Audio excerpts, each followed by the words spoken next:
Y cada vez me reafirmo más, hermanos y hermanas, que la tarea que tenemos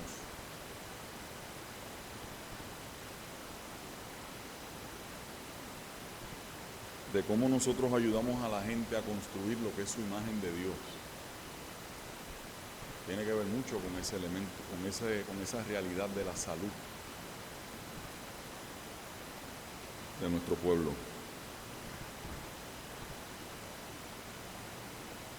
Se los he dicho en algunos sermones.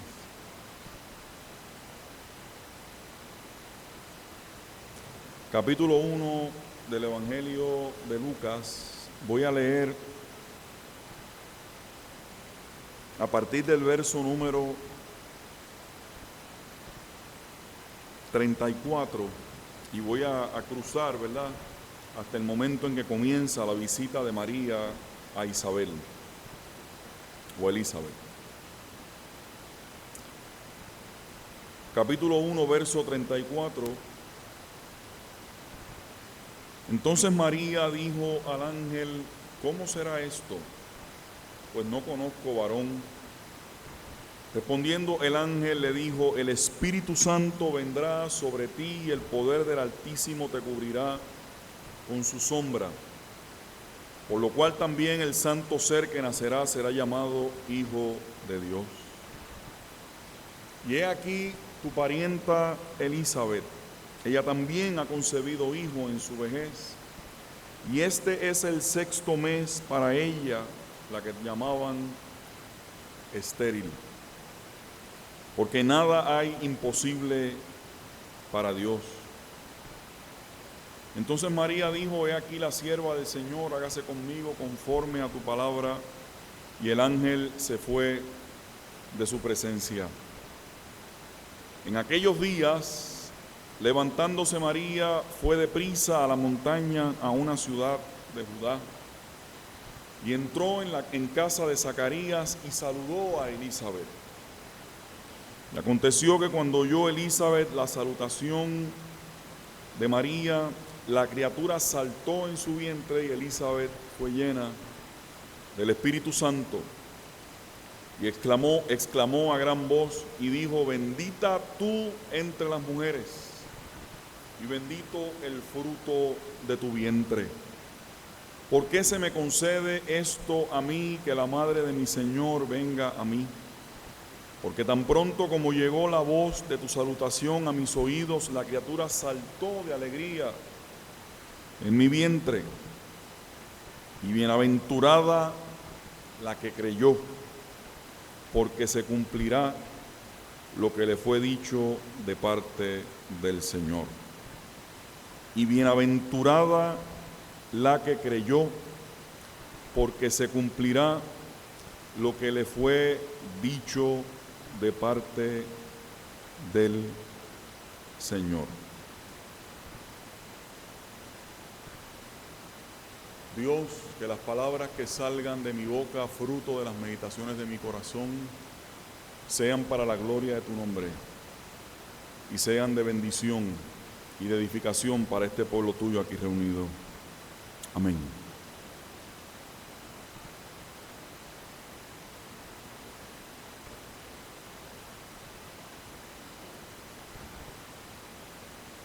María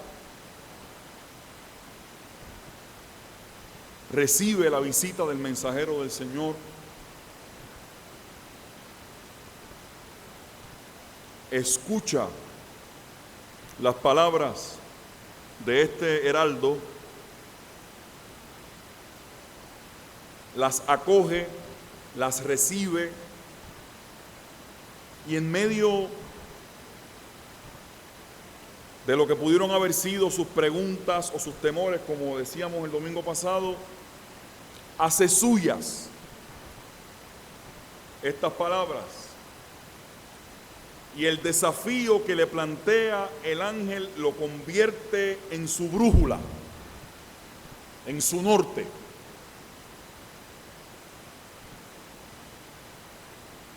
No pide señales especiales, prodigiosas, sino que de una manera muy sencilla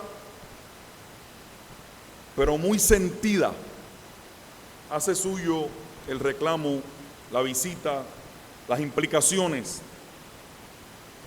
de la encomienda que recibe.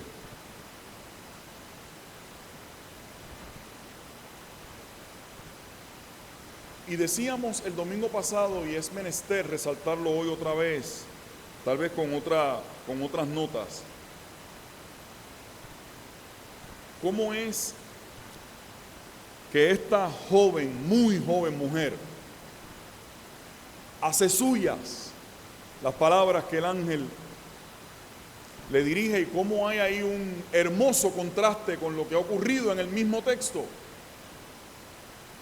Cuando anterior a eso es un hombre ya casado, con un puesto de bastante honor en la sociedad de su tiempo, el que recibe la noticia del nacimiento de un hijo también muy especial llamado Juan, al que habrían de poner por nombre Juan. Y el episodio con este hombre termina en su mudez.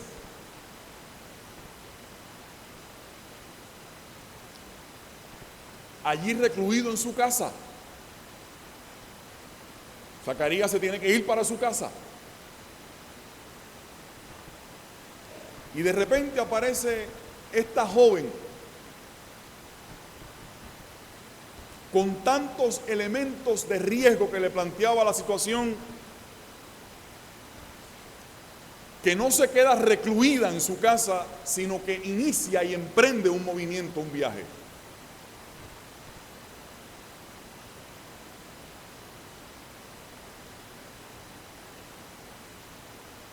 Y pienso que de ese viaje, de ese movimiento de la muchacha, hay algo importante que decir. Fíjense bien, para ahorita volver al viaje, fíjense bien cómo las cosas que se van diciendo en el texto van comunicando asuntos de tanto valor. No lo pierda.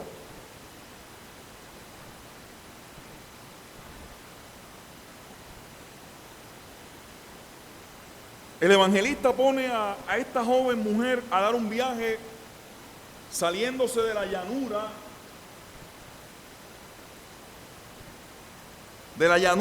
de Galilea a la zona montañosa de Judá. Un viaje de varios días, un viaje que suponía también peligros físicos para ella. Y oiga esto, un viaje sola. Un viaje sola. Hay hasta otro asunto ahí, posiblemente, que hace una mujer sola haciendo un viaje de ese tipo. Podría haber hasta un tipo de cuestionamiento por la reputación de la muchacha.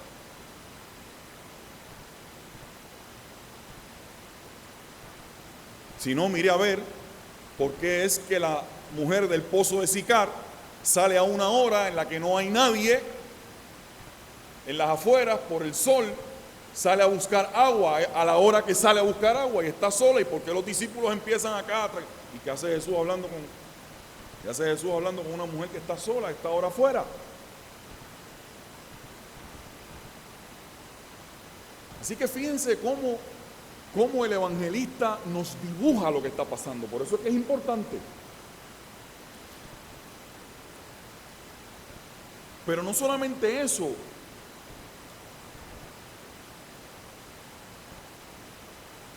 Sino que a mí me llama profundamente la atención leyendo el texto todos estos días una vez más. Me llama la atención cómo la expresión de esta joven de decir: aquí está la esclava del Señor, aquí está la sierva del Señor, hágase conmigo conforme a su palabra. Fíjense cómo ya eso va constituyendo el presagio del carácter, de la fe del propio Jesús. Papás y mamás, si me quieren escuchar, escúchenme. Abuelos y abuelas, tíos y tías.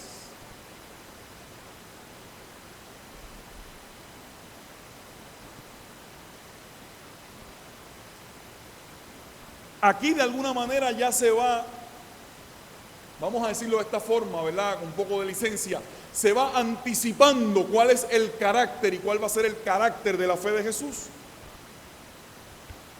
La muchacha que en aquellas circunstancias recibe la palabra del Señor, la hace suya, la acepta confiadamente, con todas las implicaciones que eso podía tener para ella. Y es ella,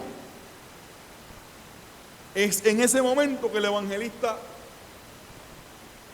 si atendemos bien, parecería comenzarnos a sugerir cuál es la herencia que va a estar recibiendo en su carácter moral, ético y espiritual Jesús, cuando más adelante va a decir: mi comida y mi bebida es ¿qué? Es hacer la voluntad de mi Padre.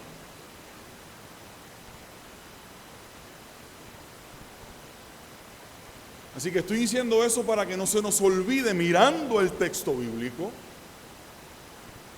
como nosotros, en este caso, fíjense que Jesús todavía no había nacido, como nosotros, desde antes que nuestros hijos nazcan, podemos ir afectando en una dirección o en la otra. Antes que nuestros nietos nazcan, podemos ir afectando en una dirección o en la otra el carácter de la fe que se va a formar en esas otras generaciones. Ahí está. Si no lo queremos ver, es problema nuestro. Ahí está María, disponiéndose, como después lo vamos a ver en quién. Por eso es que el mérito no solamente puede ser para el Jesús. Hay que ver que también había un mérito en la forma en que los padres de Jesús, y en este caso la madre, construyó un ambiente para que ese niño eventualmente tomara las decisiones que tomó y tuviese las visiones de la vida que tenía.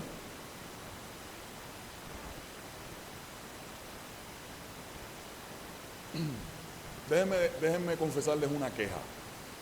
Ese es el problema nuestro a la hora de manejar a Jesús como un personaje bíblico. Es una observación mía, ¿verdad? Que nosotros ya partimos de una configuración como mecanicista del muchacho. Como el muchacho vino para esto, pues tenía que ser así. Entonces perdemos de perspectiva lo que son los procesos de desarrollo y de crecimiento de la gente, como los tuvo el propio Jesús. ¿Me están entendiendo lo que estoy diciendo?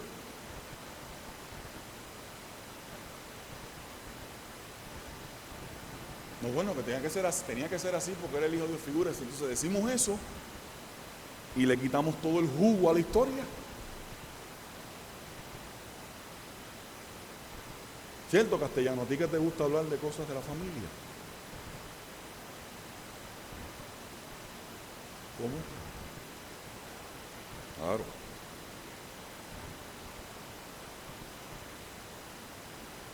Pero lo segundo que está ahí, y que después lo va a reiterar, por eso que combinan las dos historias, y que después lo va a reiterar Isabel en la respuesta que le da a María.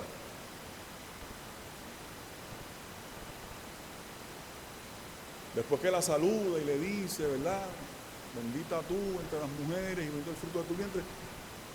Y fíjense cómo es que Isabel responde a todo lo que está pasando, aparte del asunto de que saltó en el vientre. La conclusión de Isabel es: ¿bienaventurada quién? ¿Bienaventurada quién? Bienaventurada la que creyó. Bienaventurada la que creyó. Es decir, que el viaje de María para ir a ver a Isabel, que a mí lo más hermoso del viaje me parece la cosa posiblemente para usted más sencilla. La muchacha viaja donde Isabel. A mí eso me... Porque es que es la humanidad pura, la humanidad pura nuestra puesta ahí en la escena bíblica. Fíjense cómo ella va y visita a Isabel. A mí me gusta pensar que es porque al enterarse que ella está embarazada tiene la necesidad de ir a compartir con ella el escenario de un destino común que en ese momento, a pesar de sus diferencias, el escenario de un destino común que las está vinculando todavía más y que las está uniendo.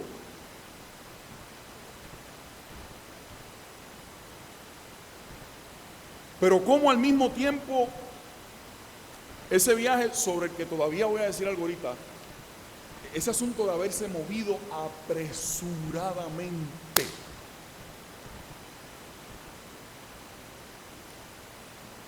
pero le confirma a ella y nos confirma a nosotros, nos da un atisbo, nos dibuja un horizonte de para dónde va el carácter y la fibra de la fe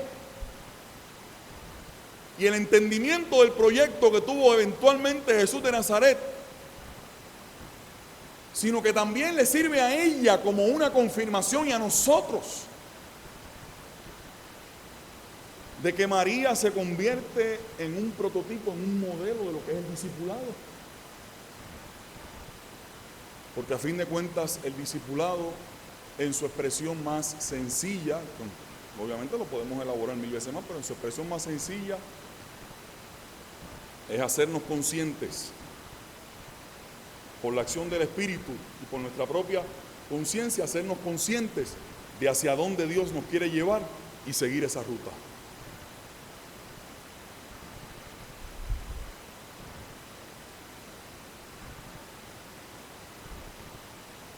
Y por eso también hay después las palabras de Jesús para hablar de quiénes van a ser su familia. ¿Se acuerdan también que se puso Jesús, se puso medio duro después cuando dijo, mira que ahí están los hermanos tuyos que te vienen a ver? Le dice, ¿quiénes?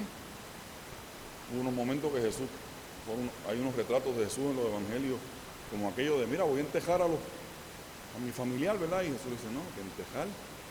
Y él le dice, mira la familia tuya que está ahí. Y él le dice, mi familia. ¿Me acuerdan?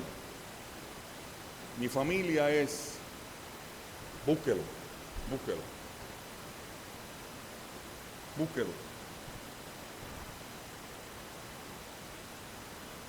Para que le quite 3 minutos a mira quién baila y busque la Biblia.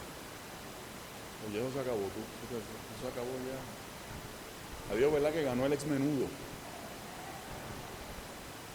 Y él fue el que ganó, ¿verdad?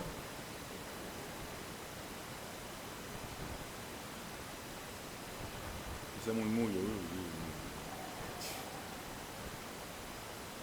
Están esos hating volando por ahí.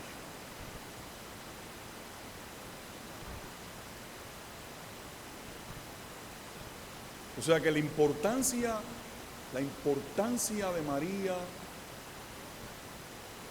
no meramente por ser la madre biológica de Jesús, sino porque María es el modelo ahí de la persona que recibe la encomienda de Dios y se lanza a ponerla por obra. Miren, hermanos, yo sé que ahora esto que les voy a decir suena la cosa más básica de Sunday School que oímos en nuestra vida de niños, de escuela bíblica. Pero hay cosas de esas bien básicas que de vez en cuando hay que repasarlas porque yo no digo que se nos olvidan, pero parecen tan obvias que las dejamos así. Es importante que revisemos el modelo de María porque María nos recuerda que la línea primera y última de este asunto de la fe cristiana tiene que ver con escuchar, con discernir lo que es la ruta de Dios para nuestra vida y hacerle caso a eso. Por eso es que después más adelante va a decir que no basta con ser oidores, que hay que ser ¿qué? Que hay que ser hacedores.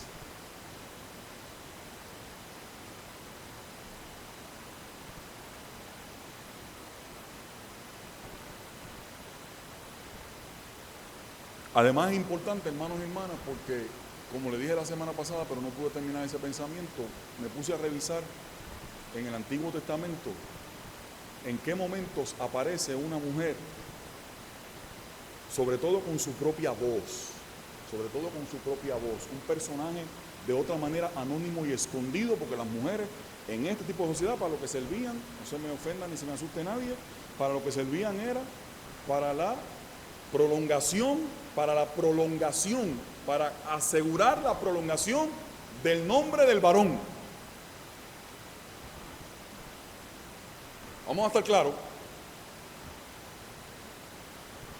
En la última línea era para asegurar la prolongación del nombre del varón.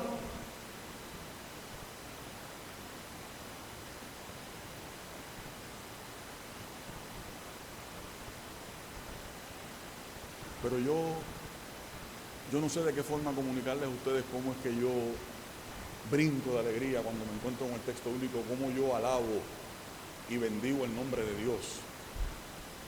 Y cómo el Espíritu me hace saltar de alegría, como ocurrió aquí, cuando veo que a una persona a quien su sociedad la miraba de esa forma, a esa persona es a la que Dios convierte en protagonista y en testigo principal del momento. Alabado sea el nombre del Señor. Es para que tú tengas presente que tú también eres protagonista y testigo de la historia de Dios.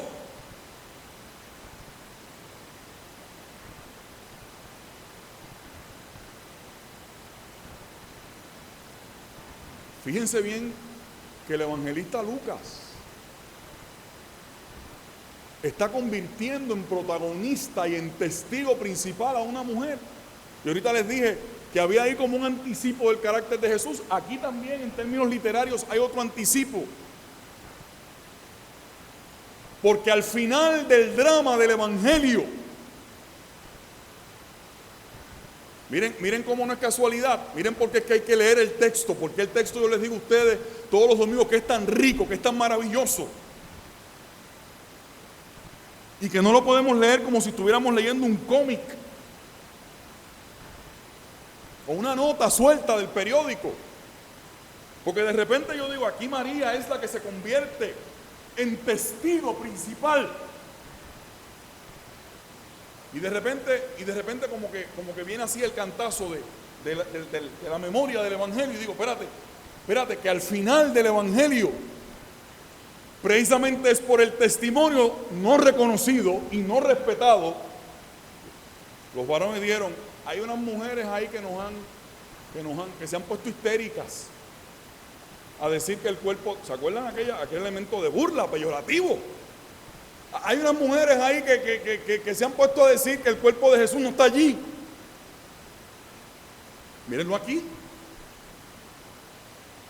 Una mujer al principio del evangelio es convertida en testigo del comienzo del evento, y son unas mujeres cuyo testimonio, aunque lamentablemente en principio no reconocido ni respetado, incluso burlado y menospreciado,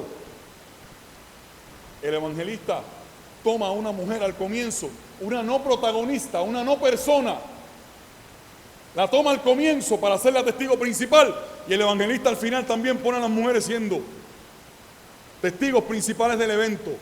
Y eso no lo digo para convertir el asunto en una guerra entre hombre y mujer. Lo que estoy diciendo es que los que no eran tenidos en cuenta son protagonistas en la historia de Dios.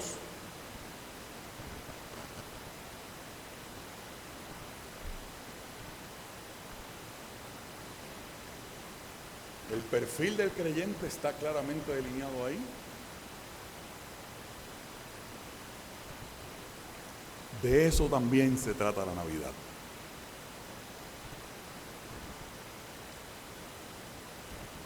De yo hacer mía, de yo sentir que es mía esa verdad, que no importa en qué ubicación de la vida yo esté, o yo creo que los otros me ponen a mí, en la ubicación donde yo estoy, Dios me convierte a mí en un protagonista de su historia. Alabado sea el nombre del Señor.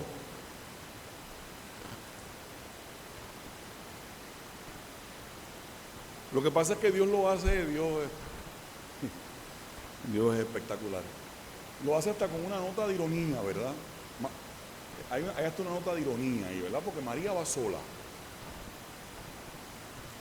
Y cuando llega donde la casa de Isabel, el varón de la casa está ¿qué? Yo llegué a casa de Eileen, y Eileen está hablando y Ángel está mudo.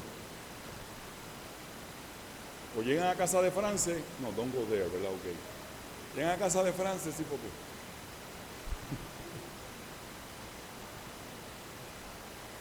Y Frances es la que puede hablar y Gamaliel está mudo. Figúrense, Gamaliel mudo.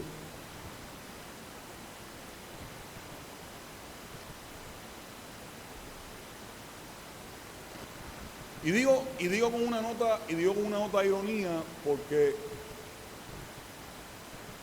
como yo le hago preguntas al texto y a la historia, yo tengo mi respuesta, la mía. Por eso me gusta más la historia. Eso hace que me enamore más de la historia y que le vea más a la historia.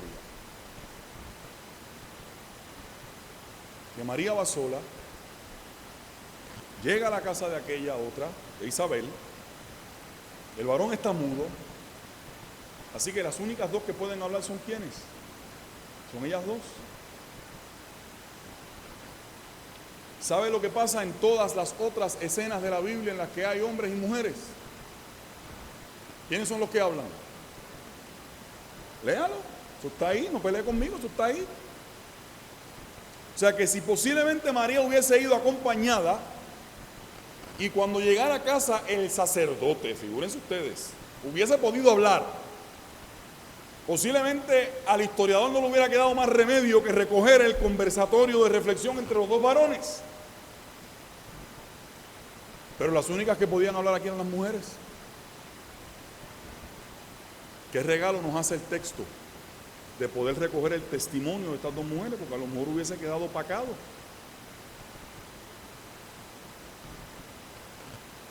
La única vez que en el Antiguo Testamento hasta ahora a mí me ha aparecido una mujer titulándose sierva frente a un escenario similar a este es a Ana.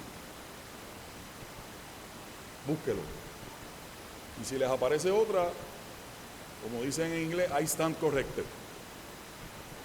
Pero búsquemela. Solamente es Ana. Ojo. Bienaventuradas sí declaran a otras, pero no estoy hablando de bienaventuradas. Allá en el libro de los jueces aparece una mujer bienaventurada. No se crea que yo no hice la asignación, por si acaso alguien me decía, no pastor, pero dice, no. No, bienaventurada no, sierva. Sierva, con ese nivel de protagonismo, sierva. ¿Cómo se llamaba aquella de jueces? A él. No me acuerdo ahora bien el nombre de ella, lo busco después.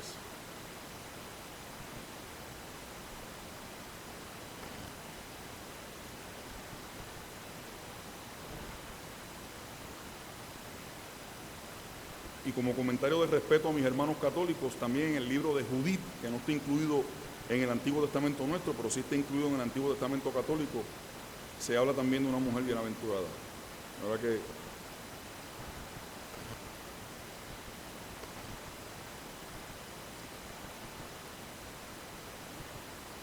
así que aquí está otra vez, hermanos, este Dios hermoso, este Dios maravilloso, porque es el Dios que no podemos programar. Es el Dios que no podemos controlar por botones. Es el Dios que le da, es el Dios que le entrega espacios de valor y de importancia, espacios de protagonismo, y se quiere usar esa palabra en el buen sentido, de un protagonismo nuevo, a gente que de otra manera estaban silentes, estaban anónimos, estaban invisibilizados, estaban escondidos, socialmente maniatados. Ay, hermano, celebre el hecho de que el Dios en el que usted cree lo saca a usted de la sombra y lo pone en la luz. No es posible que no veamos eso. Eso es la Navidad, que el Dios nos coge a todos nosotros que muchas veces creemos que nuestras vidas son pequeñas, son insignificantes, son comunes, son tan cotidianas. Ese Dios nos dice a través de la María y de la Isabel que en medio de esa cotidianidad es que Él se revela y convierte esa cotidianidad tuya en el espacio para escribir una historia de importancia y de valor para ti y para los tuyos.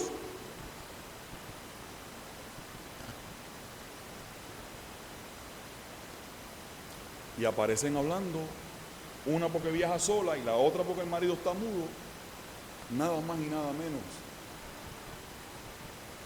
que María e Isabel. El texto, el Dios nuestro poniéndole, el Dios nuestro adjudicando que esos y esas también tienen voz. Alabado sea el nombre del Señor.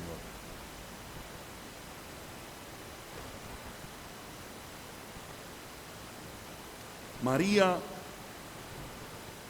tiene tantas otras cosas del texto que voy a sacar unos apuntes aquí de esos alocados que yo tengo para... No terminamos, no se acaba, este texto no se acaba.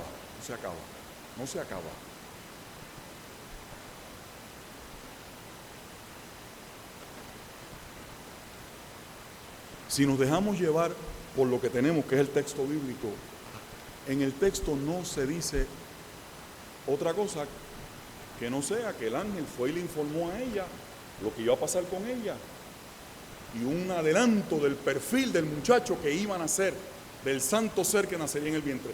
No le dice nada más, la deja, se va con la respuesta que María le da. Pero el texto no dice que a María se le da una orden para ir a visitar a Elizabeth.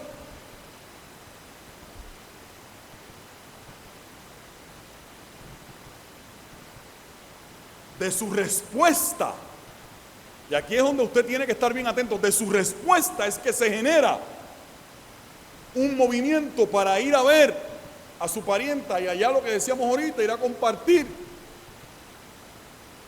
el destino común que en aquel momento las vinculaba de una forma tan estrecha y tan intensa. Pero es un movimiento que ella genera. Entonces yo creo ahí, hermanos y hermanas, que la cosa... Y ahora me sigue retumbando la frasecita que les di el día de Acción de Gracias. Cómo detrás de lo obvio y de lo que parece a simple vista hay otros significados y otras cosas que descubrir.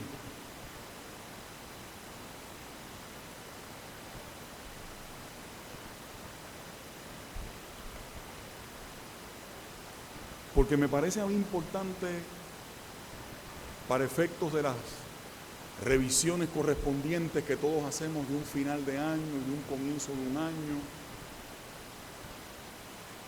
y de lo que pueden ser proyectos, agendas por asumir o por cumplir en nuestra vida en este nuevo año, y las cosas que todavía han quedado ahí como inconclusas. Fíjense cómo María, enarbolando su fe dentro de aquella circunstancia, mientras Zacarías se tuvo que quedar recluido en la casa, María se mueve. María se mueve. ¿Sabe qué? Mire cómo se lo quiero decir bien sencillo. María va a buscar por dónde es que van caminando las huellas de la acción de Dios. Y la preguntita bien sencillita que tú te debes hacer es: ¿hacia dónde tú mueves tus pasos? ¿En qué direcciones tú colocas tus pasos para ir a buscar dónde están las huellas de la acción de Dios que tú debes procurar conocer también? ¿De qué forma tú te mueves? ¿En qué manera tú dispones tus pasos para ir a descubrir? Para ir a conectar tu vida, para ir a conectar tu vida con las acciones de Dios que están pululando en tus alrededores. Es una preguntita bien sencilla, ¿verdad? Parece hasta boba, ¿verdad? La pregunta. Parece boba la pregunta, ¿verdad? ¿Hacia dónde es que tú te mueves para buscar para procurar, para discernir, para entender, para descubrir, para atisbar la presencia y las huellas y las acciones de Dios.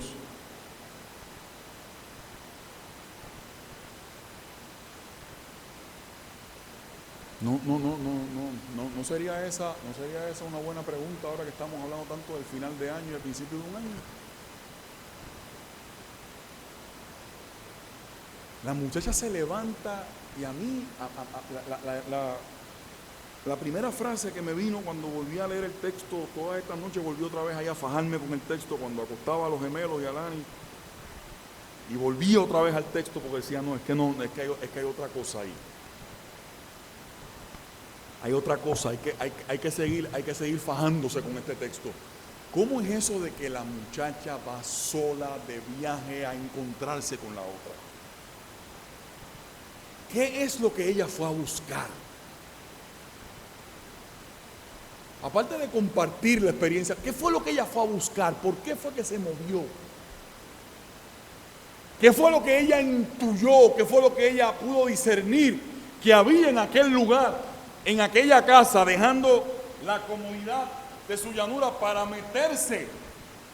Por eso es que hasta ese dato, hasta ese dato es importante, que se va a un lugar montañoso. Una muchacha que está en la llanura se va a un lugar montañoso, deja un espacio más cómodo para irse a un lugar más incómodo. Es que incluso geográficamente no tiene sentido que se haya movido de esa forma, pero así lo hizo. ¿Qué fue lo que ella intuyó? ¿Qué es lo que intuyes tú? ¿Cómo es que tú mueves las neuronas de tu espíritu? ¿Cómo es que tú mueves las neuronas de tu espíritu? Para tú intuir, para tú ver dónde es que está actuando Dios. Y hacia dónde es que Dios te quiere mover para que sigas descubriendo lo que Él está haciendo.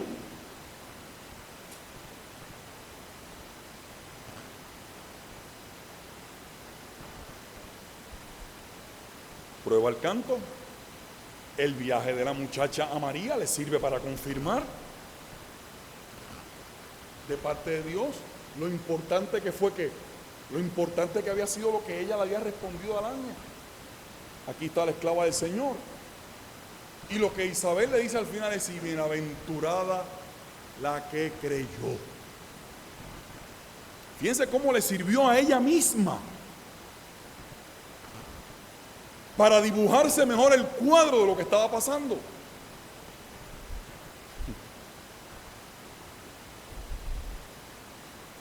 Porque se movió.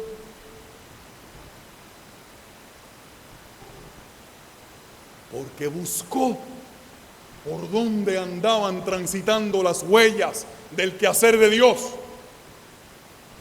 No solamente en ella, sino en este caso en la parienta.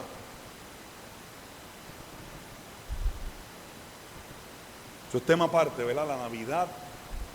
La Navidad precisamente como un proyecto de la vida compartida.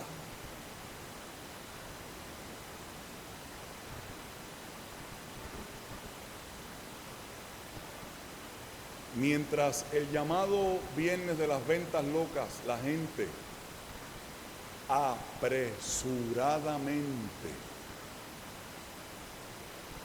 qué chévere, ¿verdad? Que es que la Biblia nos las pone en la mano para que las veamos. Ella se movió apresuradamente para ir a conectarse con las huellas y las señales y los quehaceres y el actuar de Dios.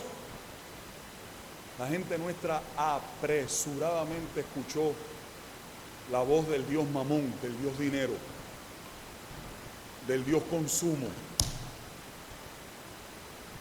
La gente nuestra escuchó la voz de ese otro Dios que es el Dios de la religión del tener, que sustituye el ser.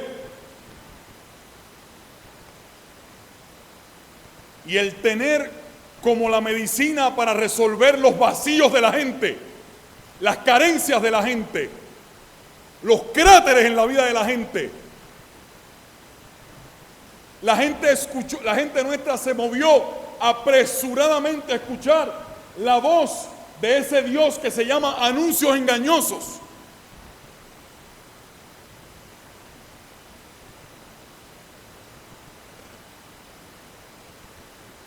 De ese Dios que le quiere construir la vida a la gente con criterios equivocados, con visiones distorsionadas sobre el valor de la vida. Y esta muchacha se movió apresuradamente, pero se movió apresuradamente para buscar por dónde era que se estaba moviendo Dios. Muévete tú apresuradamente para buscar por dónde es que se está moviendo Dios en la vida tuya. Sí, muévete, pero muévete apresuradamente. Con la intención en tu corazón y en tu conciencia de discernir hacia dónde es que Dios quiere que dirijas tus pasos. Y mira a ver en ese contraste tan crudo y tan burdo que acabo de establecer, hacia dónde tú deseas mover tus pasos en esta Navidad y en este nuevo año.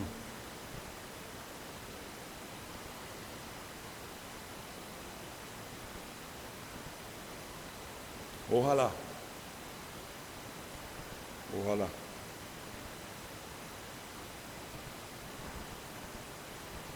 que en el saldo, si puede ser desde el inicio, mejor. Ojalá que en el saldo inicial o en el saldo medio o en el saldo final de las cosas en la vida tuya y en la vida mía, podamos escuchar una voz que nos diga: y bienaventurada la que creyó, y bienaventurado el que creyó. Porque eso de creer tiene que ver con el hacia dónde colocamos nuestros pasos y hacia dónde caminamos. Iglesia, ahí te dejo esa palabra que la siento como palabra del Señor para nuestras vidas. Que Dios nos bendiga y Dios nos guarde.